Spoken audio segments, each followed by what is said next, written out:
Applejack bolted up like a shot in the middle of the night. The blankets were sultry from sweat, and they clung like a leech's maw to her body as she shifted breathlessly to peer with unseeing eyes into the darkness of her bedroom. Jerking their sockets, her eyes sought for anything, a motion, an object, anything that could answer the question rolling through her mind. What was that? From the depths of sleep, something had yanked her back to consciousness and stifled the beating of her heart, which lay between quivering, oxygen-starved lungs. She dared not breathe as her eyes tilted, straining for the source of her sudden awakening.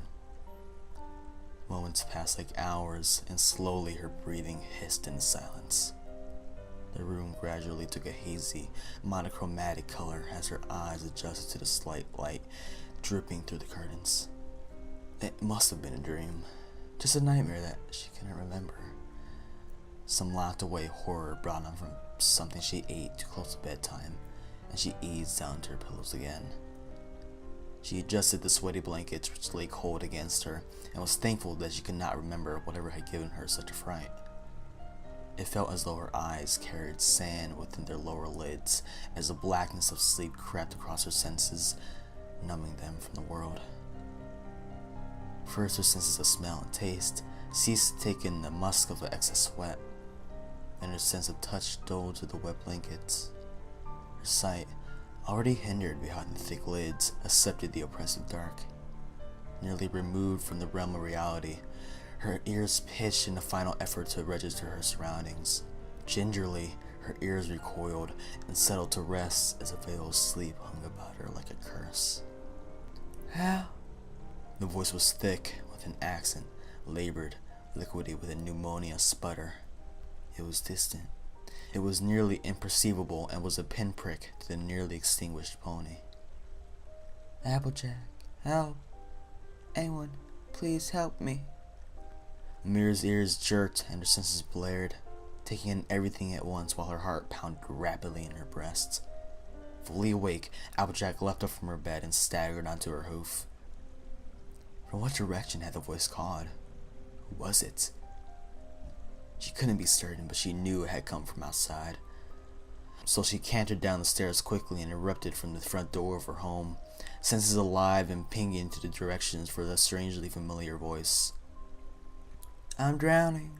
Please. The voice was cut off by a sickening gurgle and sputter. A deep, wheezing gasp signified the owner had taken a large amount of water into the airway. From the river came the suddenly deafening river, and Applejack galloped away from her home under the turning of night into the nearby forest. Trees seemed to appear out of nowhere, as if they were suddenly sprouting before her, and she struggled not to crash into them. An unsettling chill slithered like wet tongues across her body from the unseen fog enveloping her. She was guided more by knowledge of her property than her still adjusting vision, despite a half-moon ghostly glowing above them.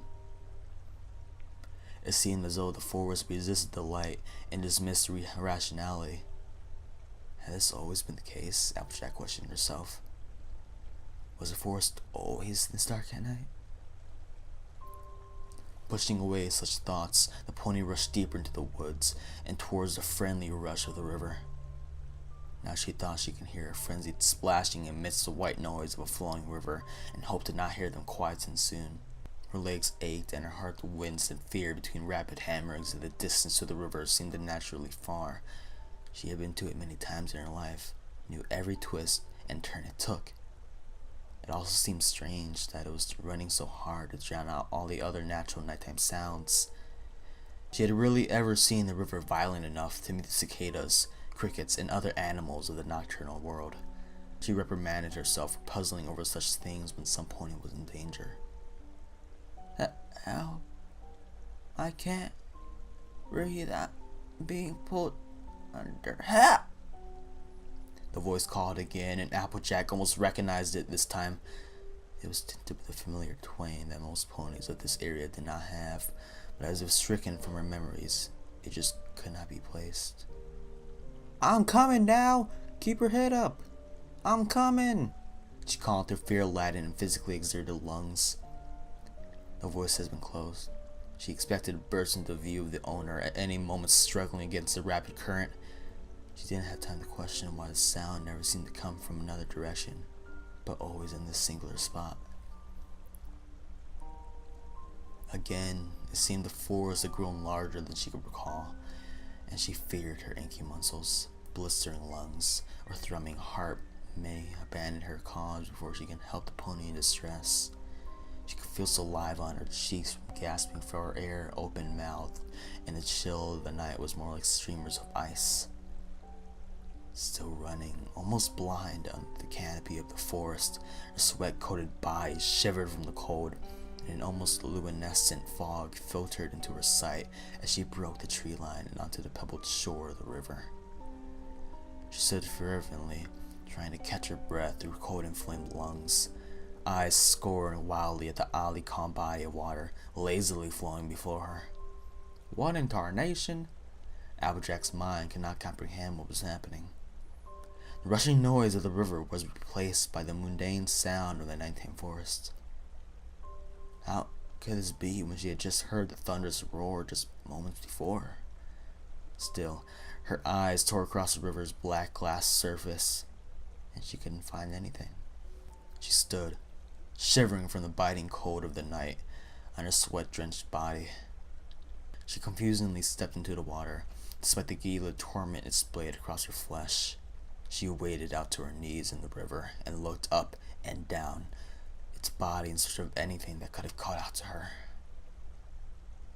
Down here, it said from seemingly within her own head, and her heart seized for a moment as she looked dumbly down into the oil-black water. The abyss mirror gazed back at her, but the only slender glittering of the moon's light caught in mere particles of time back at her. She was still gasping for breath, and the water was calm that through the force of her breath sent tiny, oily ripples through the almost perfect black pane. The moon suddenly illuminated the water enough that Applejack stood peering to her own reflection. Uncertainty filled the mare. She wondered if she could be locked in another nightmare, another dream that her mind would hide from her upon waking. She could see the curve of her neck, the orange of her coat, and the straw blonde of her mane reflected on the surface. The green of her eyes caught her attention. Somehow they seemed off, more pastel and less bright. It was, she shuddered to think, as if they were dead. She frowned in confusion and closed her eyes tightly, feeling the warm, salty water of her tear ducts rinsing the emerald orbs. She opened them again to find the reflection had changed remarkably. The reflection now stood imperfect, scowling back at her with a twisted grin. Pallid, sickly flesh hung in strands from her face and revealed desiccated strips of rotting muscle or brown-stained bone. The dead eyes almost glowed, their sickly frosty green, and they lay unblinking in black, sopping sockets. The reflection grinned a ghastly, desecrated smile, and chunks of its face began to break up and rise up towards Applejack. The mirror of water rippled as the hunks of discrepant meat broke the plane and obscured the reflection. Applejack screamed and tried to turn to escape the icy grasp of the water. The cold tongues which previously danced upon her hide froze her in place. It seemed that she could not jerk her body free.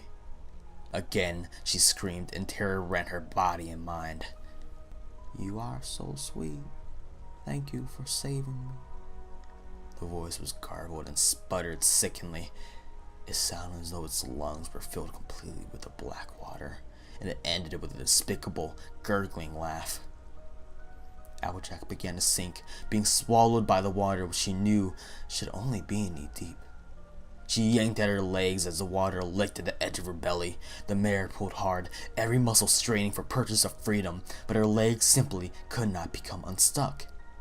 One of her legs separated from its socket, and she struggled, and she howled in pain despite the freezing water swelling to overtake her shoulders. The babbling laughter was wet and thick in her ears, and as the water began to develop her chin, she could see the dead eyes reflecting inches away. Frightened cries became muffled as the water took her into its bowels, and suddenly ceased altogether, as it filled her lungs and stole what little oxygen remained. The last thing she heard, as her vision dimmed, was the laughter, hubbling and chuckling like a babbling brook.